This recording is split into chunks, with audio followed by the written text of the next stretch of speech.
నమస్తే. నేను మీ Gopi. Welcome back to our channel. ఈరోజు మనతో వచ్చరికి ప్రముఖ నిర్మాత చిట్టిబాబు గారు ఉన్నారు. సార్ నమస్తే సార్. నమస్తే. లడ్డు. ఈ లడ్డు అనే పేరు గత కొన్ని రోజుల నుంచి బాగా వైరల్ అవుతుంది. ముఖ్యంగా అదిగో అల్లదిగో మహాప్రసాదం. ఆ లడ్డుని ఇంకా నిన్న పవన్ కళ్యాణ్ గారు కూడా దాన్ని ఇంకా ఎక్స్ట్రీమ్ లెవెల్కి తీసుకెళ్లారు. సో కార్తీ మీద కొంచెం విరుచుకుపడినట్టుగా కొన్ని వీడియోలు కూడా వచ్చాయి. దాని మీద మీరే ఉంటారు. అనవసరపు ఆవేశం తప్పితే పవన్ కళ్యాణ్ చాలా అనవసరం తొందరపాటు ఆవేశం అది. అది ఏదో ఎందుకు ఆవేశపడ్డాడో ఆయనకి అర్థం కాదు. ఆయన అంతే ఆవేశపడతాం తప్పితే ఆలోచన ఉండదు. ఏదో కార్తీక్ అన్న దాంట్లో ఏముంది అన్నాడు, ఏమన్నాడు, అక్కడ ఏం వ్యంగ్యం ఉంది, ఏం వెటకారం ఉంది. ఆ అమ్మాయి లడ్డూలు ఇస్తూ ఉంటే వద్దు, లడ్డు చాలా సెన్సిటివ్, లడ్డూలు ఇప్పుడు చాలా సెన్సిటివ్, నాకు వద్దు అన్నాడు. దీంట్లో ఏం వెటకారం, సెన్సిటివే, లడ్డు సెన్సిటివ్ కాదా ఇవాళ, అదే మాట అన్నాడు. నాకు లడ్డు వద్దు అన్నాడు. దాని మీద ఆయన అంత ఆవేశం, వార్నింగ్ ఎందుకు అర్థం కాదు. ప్రకాష్ రాజు ఏమన్నాడు, ఇది నేషనల్ ఇష్యూ చేయకండి, ఇది మన రాష్ట్రానికి సంబంధించి, మన రాష్ట్రంలో తిరుపతి నేషనల్ ఇష్యూ కదా, చేయమాకండి, ఏముంది, చేయొద్దు. ఎందుకు అంటే భక్తులు దేశ నలుమూల నుంచి వస్తూ ఉంటారు. అలాగైతే జెరూసలేంకి నలుమూల నుంచి వెళ్తూ ఉంటారు. అక్కడ సమస్య, అక్కడ ఏమైనా సమస్య వస్తే అక్కడ మాట్లాడతారు కదా. ఇక్కడ మాట్లాడతామా మనం? లేదు, మాట్లాడరు. అక్కడ సమస్య వస్తే అక్కడే. మక్కాలో సమస్య వస్తే మీరు మాట్లాడతారా? మేం మాట్లాడరు. మక్కాలోనే మాట్లాడతారు. ముస్లిం దేశాలు మాట్లాడతారు, మత బోధకులు మాట్లాడతారు. బోధకులు ఎవడో ఒకటి మాట్లాడచ్చు, కానీ జనరల్ ఇష్యూ కాదు అది. ఇది స్టేట్కి సంబంధించింది. స్టేట్ జరిగిన తప్పు, ఈ స్టేట్ ఆధ్వర్యంలో ఉన్న తిరుపతి, ఇక్కడ జరిగిన మంచి చెడులు తప్పు ఒప్పుల్ని సరిదిద్దవలసిన బాధ్యత స్టేట్ది. సెంట్రల్కి ఏం సంబంధం? స్టేట్ అన్నారు కదా, జగన్మోహన్ రెడ్డి తప్పు చేశారంటారా? జగన్మోహన్ ఇప్పుడు జరిగింది ఇప్పుడు జూలై 12, 1924, 2024 జూలై 12 నాటి ఎవరి ప్రభుత్వం ఉంది? మీ ప్రభుత్వం ఉంది. అదే చంద్రబాబు ప్రభుత్వం ఉంది. అది 22 రిపోర్ట్ వచ్చింది. ఈ ప్రభుత్వం వచ్చి గతంలో చంద్రబాబు ప్రభుత్వం 2014-19లో 14 సార్లు ఇలాగూ నెయ్యిలో తేడా రావడం, వాటిని రిజెక్ట్ చేయడం, పంపించడం జరిగింది 5 ఏళ్లలో. అలాగే జగన్ ప్రభుత్వంలో కూడా 18 సార్లు ఇలాగే నాణ్యత మీద రిజెక్ట్ చేసి పంపించడం. అక్కడ 11 పాయింట్లు ఉన్నాయి. ఆ 11 పాయింట్లలో ఏది వచ్చినా రిజెక్ట్ అవుతుంది. ఇది సిస్టమ్, బ్రహ్మాండమైన సిస్టమ్ ఉంది మన దేవస్థానం.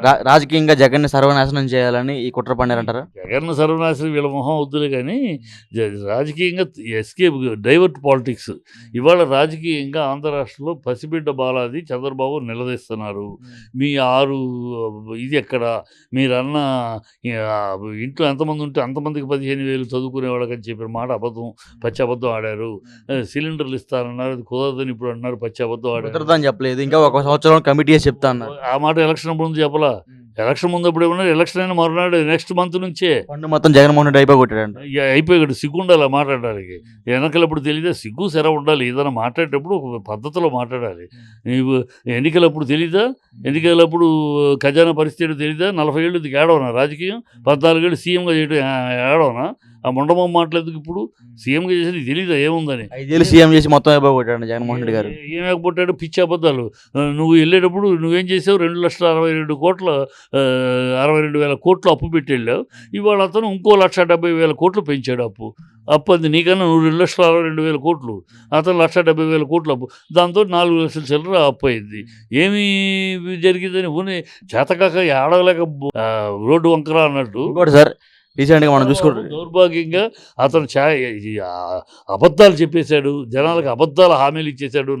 నాలిక నోటికి వచ్చినట్లు అది ఇస్తా, ఇది ఇస్తా, అది ఇస్తా, అది చేస్తా, బొచ్చు మాటలనే మాట్లాడాడు. ఇప్పుడు అది చేయలేడు. చేయలేక 7 పూట మాటలు భయం వేస్తుంది. సిగ్గులేదా మాట్లాడావు? సీఎంగా 14 ఏళ్ళు సీఎం అయితే సిగ్గులేదా మాట్లాడడానికి? భయం వేస్తుంది. నీకు తెలీదా? 14 ఏళ్ళు కొత్తగా నువ్వు రాజకీయాలకి, నువ్వేమైనా ప్రభుత్వం నడపడం కొత్త, నడిపేవు, నీకు తెలీదు చేయగలమా లేదని. అప్పుడు మేమేమో చేయలేవు, ఇవన్నీ అబద్ధాలు చెప్పొద్దు అంటే అప్పుడేమన్నాడు, మేము సంపద సృష్టిస్తాము. బొత్సల సంపద సృష్టిస్తావు. 7,000 కోట్లు అప్పు తీసుకురావటమా, గవర్నమెంట్ సెక్యూరిటీలు పెట్టి, ఇంకో 10,000 కోట్లు అప్పు టెండర్ పెట్టమా, పోర్టులు తాకట్టు పెట్టి.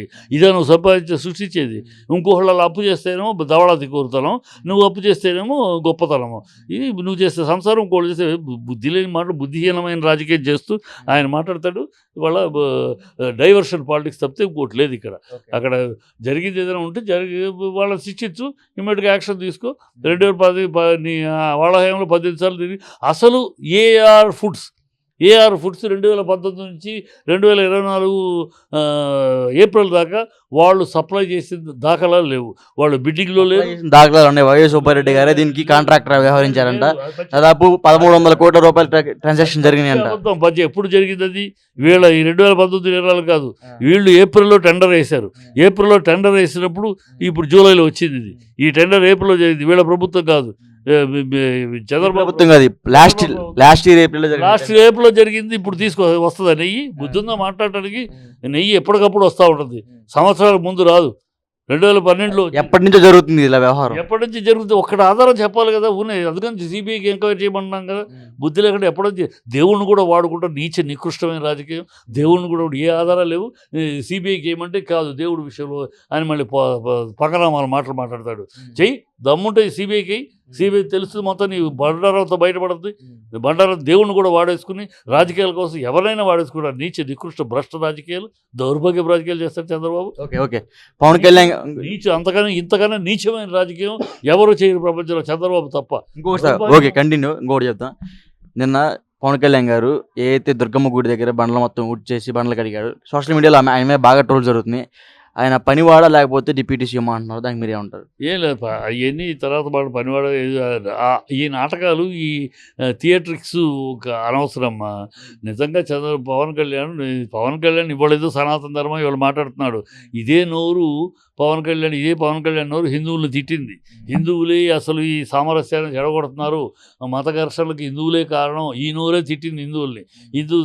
మాట మీద సనాతన ధర్మాన్ని మాట్లాడుతూ వీళ్ళే చెడగొట్టారు అని హిందువులు భ్రష్టులు అని చెప్పి తిట్టింది మహానుభావుడు ఈయన నోరు ముందు ప్రక్షాళన చేసుకోవాలి. ఈ నోరు ప్రక్షాళన చేసుకుని సనాతన ధర్మం నుంచి మాట్లాడాలి. ఆ ముందు ఈయనకి ఇవాళ సనాతన ధర్మం నిన్నటిదాకా దేవుళ్ళు లేడని కమ్యూనిస్టులు బుధాన్ని వేసుకుని తిరిగాడు, మొన్నటిదాకా హిందువులు తిట్టాడు. ఇవాళ ఒక గెటప్ వేసుకుని అందరినీ కలుపుకొని పోవాలి కదా. ఇప్పుడు సినిమాలో గెటప్లు మారుస్తున్నట్టు ఒక గెటప్ వేసుకొచ్చాడు స్వామీజీ అని. ఈయన దీక్ష చేస్తున్నారు. అది ప్రాయశ్చిత్త యాగం చేస్తారు. చేయాలి, దీక్ష చేయాలి. ప్రాయశ్చిత్త దేనికి చేయాలి? ఈ షోకులు కాదు. నువ్వు చేయాల్సింది 32,000 అమ్మాయిలు మిస్ అయిపోయారని పచ్చి అబద్ధాన్ని, సిగ్గు లేకుండా, నీతి రీతి లేకుండా, నిజాయితీ లేకుండా పచ్చి అబద్ధాలు ప్రమోట్ చేసి ప్రజల్లోకి 32,000 అమ్మాయిలు మిస్ అయిపోయారు, వాళ్ళందరినీ వ్యభిచార గృహాలకు అమ్మేశారు, నాకు ఒక పెద్ద ఆఫీసర్ చెప్పాడు అని సిగ్గు సరం లేకుండా నిస్సిగ్గు పచ్చి అబద్ధాలు ఆడి అది నిజమని అబద్ధం తేలిపోయింది వాళ్ళ పార్లమెంట్లో. ఎవరో కాదు, నీ మిత్రపక్షమైన బీజేపీ నాయకుడే చెప్పాడు పార్లమెంట్లో. హోమ్ మినిస్టర్గా అతనే ఆన్సర్ ఇచ్చాడు. అన్ని పచ్చి అబద్ధం, ఎలక్షన్ కూడా వాడాడు. ఈ మాట చెప్పినందుకు సిగ్గు చచ్చి నేను ఆఫీసర్ చెప్పిన మాటలు నమ్మి పచ్చి అబద్ధం ఆడాను, నన్ను నా చెప్పుతో నేను కొట్టుకుంటున్నాను, నన్ను క్షమించండి చెంపలు వేసుకుని అది అప్పుడు ప్రాయశ్చిత్త యాగం చేస్తే మంచిది. ఈ డ్రామాలు వద్దు, ఈ డ్రామాలు షోకులు వద్దు. నువ్వు నిజంగా చిత్తశుద్ధి ఉంటే నువ్వు చేసిన అబద్ధానికి ప్రజలు నమ్మించి మోసం చేసినందుకు ప్రజలు ఆ రోజుల్లో ఆంధ్రప్రదేశ్ పరువు తీసి ఆంధ్రప్రదేశ్లో అమ్మాయిని ఇవ్వడానికి భయపడ్డవారు ఇతరులు. అంత దౌర్భాగ్యంగా ఆంధ్రప్రదేశ్ పరువు తీసావు. దానికి క్షమాపణ చెప్పాలి, దానికి ప్రజలకు క్షమాపణ చెప్పాలి, దానికి నీ చెప్పుతో నువ్వు కొట్టుకోవాలి, దానికి చంపలు వేసుకోవాలి, దానికి ప్రాయశ్చిత్త దీక్ష చేయాలి. అప్పుడు సబబుగా ఉంటుంది. Okay sir, thank you.